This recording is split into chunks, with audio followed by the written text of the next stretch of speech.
आप कौन से हाथ से प्रसाद लेते हैं? दाएं यानी राइट हैंड से, लेकिन क्यों? बाएं से क्यों नहीं?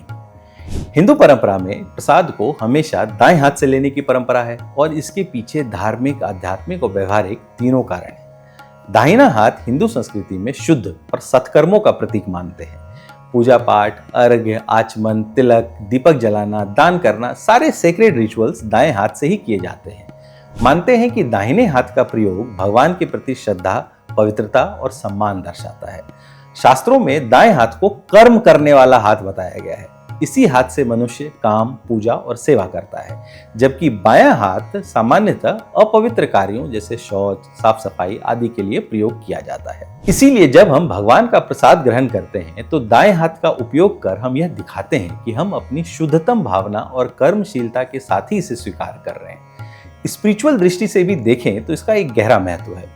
मानते हैं कि दाएं हाथ की नसें और ऊर्जा चैनल सकारात्मक और सूर्य ऊर्जा से जुड़े होते हैं।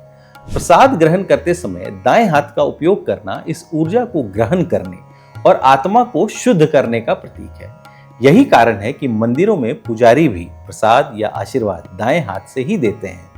प्रैक्टिकल रूप से देखें तो यह अनुशासन और पवित्रता बनाए रखने का भी एक तरीका है। जब सभी भक्त एक ही परंपरा का पालन करते हैं तो सामाजिक और धार्मिक एकरूपता भी बनी रहती है। इस तरह दाएं हाथ से प्रसाद लेना न केवल शारीरिक क्रिया है, बल्कि भक्ति, श्रद्धा और सामूहिक अनुशासन का एक सिंबल भी है। इसीलिए जब भी आप मंदिर जाएं और प्रसाद लें तो हमेशा दाएं हाथ से ही ग्रहण करें, क्योंकि यह केवल परंपरा नहीं है बल्कि श्रद्धा का जीवंत प्रतीक है।